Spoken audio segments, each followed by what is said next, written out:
Hello students, welcome to Nursing Education. Today we are going to discuss occupational therapy in mental health nursing. First of all, definition and introduction. Occupational therapy can be described as the art and science of challenging an individual's effort in specially selected activities that have been designed to restore and enhance his performance.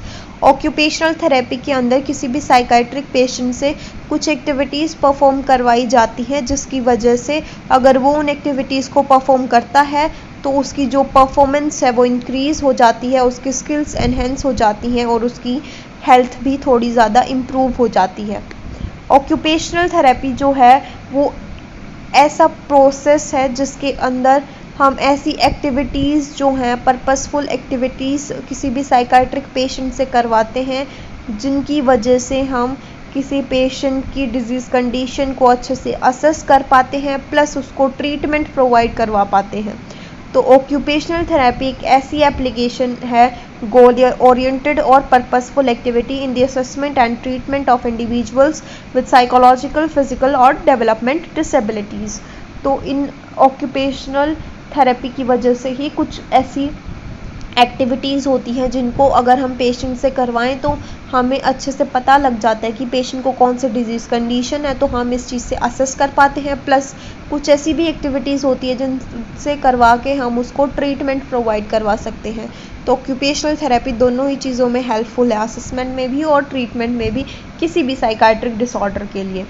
अगर हम इसके गोल की बात करें तो इसका गोल ये होता है कि ताकि जो पेशेंट है वो एक ऐसी चीज़ अचीव कर सके अपनी लाइफ में कि अगर कोई पेशेंट है वो किसी एक्टिविटी को अच्छे से नहीं कर पा रहा है, उसके अंदर कॉन्फिडेंस डिक्रीज़ हो गया, तो उसके कॉन्फिडेंस को रीबिल्ड करने के लिए हम उससे उस तरह की एक्टिविटीज़ करवाते हैं to enable the patient to achieve a healthy balance of occupations through the development of skills, ताकि पेशेंट के अंदर कुछ स्किल्स जो हैं उसकी वो एनहेंस हो सके, नई स्किल्स डेवलप हो सके जिसकी वजह से वो अपनी लाइफ में जितने भी उसकी फंक्शंस हैं, जितने भी उसके रोल्स हैं उनको अच्छे से प्ले कर पाए। Development of skills that will allow him to function at a level satisfactory to himself and others. यानी कि यही मेन गोल होता है। अगर हम पर्सन से कोई भी एक्टिविटी कोई भी काम करवा रहे हैं तो उसका गोल मेन ये होता है कि उस पर्सन की एक्टिविटीज़ जो उसकी स्किल्स हैं वो एनहेंस हो सके ताकि वो अपनी डेली लाइफ में जो है वो अच्छे से बिहेव कर सके, अच्छे से अपनी एक्टिविटीज़ को सेल्फ कैरी आउट कर सके। नेक्स्ट अगर डिस्कस करेंगे सेटिंग्स की, ऑक्यूपेशनल थेरेपी जो है वो किन किन सेटिंग्स में ऑफ़र की जाती है। तो सबसे पहले जो ऑक्यूपेशनल थेरेपी है वो चिल्ड्रंस, एडोलेसेंट्स, अडल्ट्स और एल्डरली चारों तरह के पेशेंट्स को दी जाती है।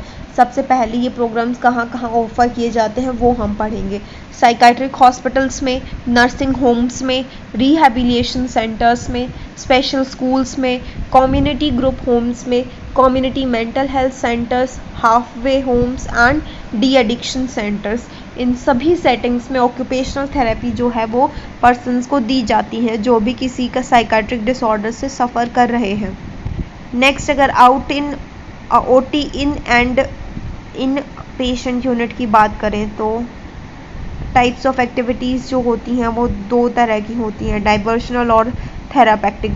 डाइवर्शनल एक्टिविटीज़ वो होती हैं अगर किसी पर्सन को स्ट्रेस है और उसके मन में बहुत ज़्यादा विचार आ रहे हैं, थॉट्स आ रहे हैं और अगर हमें उस पर्सन को उन थॉट से डाइवर्ट करना है, दूर करना है, उसका ध्यान दूर करना है, ध्यान भटकाना है, तो हम उस तरह की एक्टिविटीज़ बच्चे से करवाते हैं या फिर किसी पर्सन से करवाते हैं। एग्जाम्पल ऑर्गेनाइज्ड गेम्स, कुछ गेम्स पेशेंट से खिलवाते हैं ताकि उसका ध्यान भट जाए, जो भी वो सोच रहा है, अगर वो नेगेटिव थिंकिंग है, उसकी बहुत ज़्यादा नेगेटिव सोचता है, वो पेसिमिस्ट है, तो इन सब चीज़ों को अवॉइड करने के लिए हम उससे डाइवर्शनल एक्टिविटीज़ करवाते हैं ताकि उसका नेगेटिव चीज़ों पे से ध्यान हट के पॉजिटिव चीज़ों पे जा सके।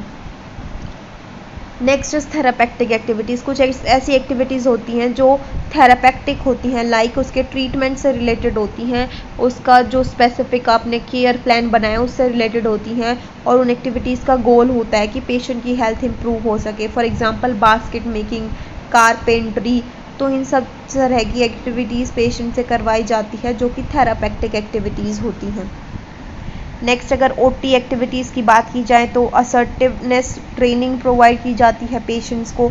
डेली एक्टिविटीज़ लिविंग, जो कुछ डेली एक्टिविटीज़ होती हैं उसकी लिविंग की वो करवाई जाती हैं। म्यूज़िक, आर्ट और क्ले वर्क से रिलेटेड कुछ एक्टिविटीज़ होती हैं। पोइट्री या फिर ड्रामा क्रिएट करने को पेशेंट से बोला जा सकता है। कुछ क्राफ्ट वर्क दिया जा सकता है उसको, वो कर सकता है craft work, would work, weaving, painting, social skills की ट्रेनिंग या फिर कोई इंडस्ट्रियल वर्क उसको दिया जा सकता है। Sewing, leather work, ceramics, mainly वो एक्टिविटीज़ पेशेंट से करवाई जाती है जिन एक्टिविटीज़ में पेशेंट का खुद का इंटरेस्ट होता है, क्योंकि अगर पेशेंट का खुद का इंटरेस्ट होगा तो वो उन एक्टिविटीज़ को अच्छे से परफॉर्म कर पाता है, प्लस उसका ध्यान अच्छे से भटक जाता है और वो उसके ट्रीटमेंट में भी काफ़ी ज़्यादा हेल्प हो जाती है। नेक्स्ट अगर हम प्रोसेस ऑफ इंटरवेंशन की बात करें तो मतलब कि ऑक्यूपेशनल थेरेपी का क्या प्रोसेस है, तो उसमें के अंदर टोटल 6 स्टेजेस आती हैं। सबसे पहले इनिशियल इवैल्यूएशन होती है कि पेशेंट कौन सी एक्टिविटी परफॉर्म कर सकता है और कौन सी परफॉर्म नहीं कर सकता, कितने टाइम के लिए परफॉर्म कर सकता है और कौन कौन सी सिचुएशंस में वो काम कर सकता है।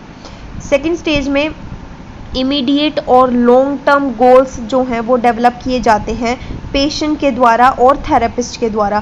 पेशेंट और थेरेपिस्ट दोनों मिलके ही गोल सेट करते हैं, शॉर्ट टर्म और लॉन्ग टर्म, की वो क्या एक्टिविटीज़ कर सकते हैं और क्या नहीं।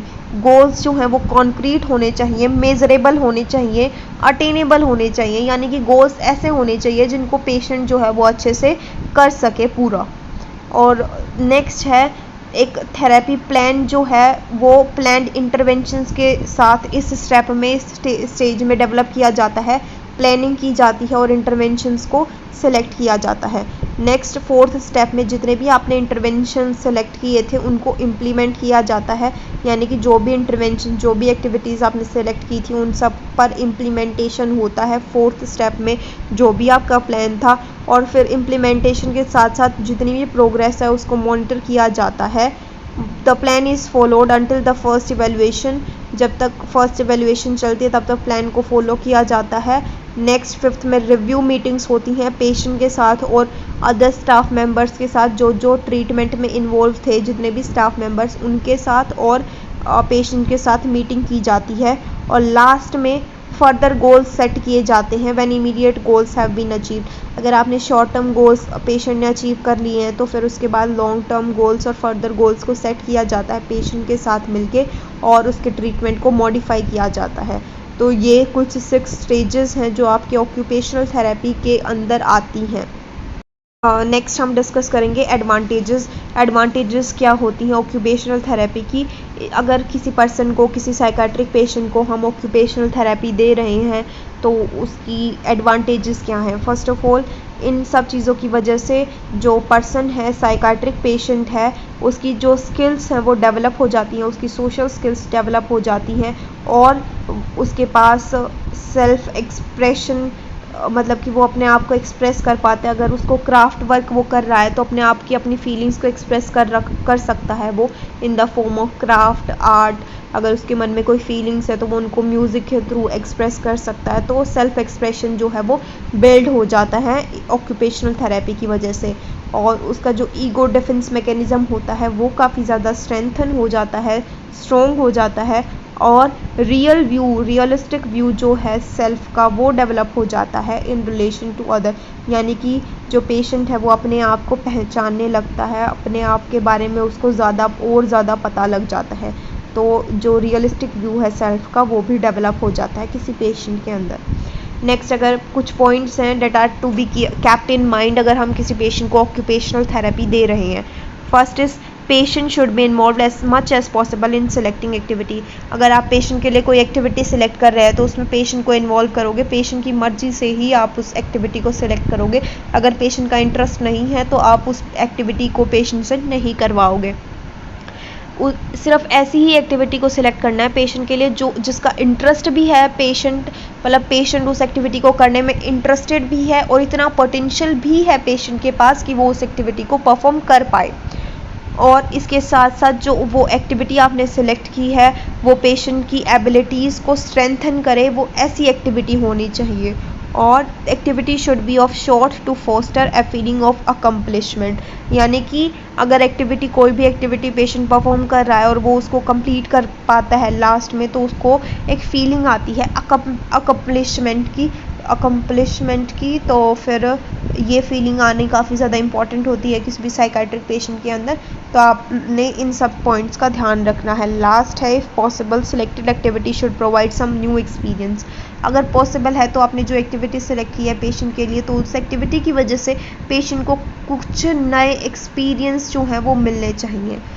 तो ये आज हम लोगों ने डिस्कस किया साइकाइट्रिक पेशेंट से रिलेटेड जो ऑक्यूपेशनल थेरेपी होती है वो। अगर आप लोगों को कोई भी डाउट है तो कमेंट सेक्शन में कमेंट कर सकते हैं। And thank you guys for watching the video and don't forget to like, comment, share and subscribe nursing education.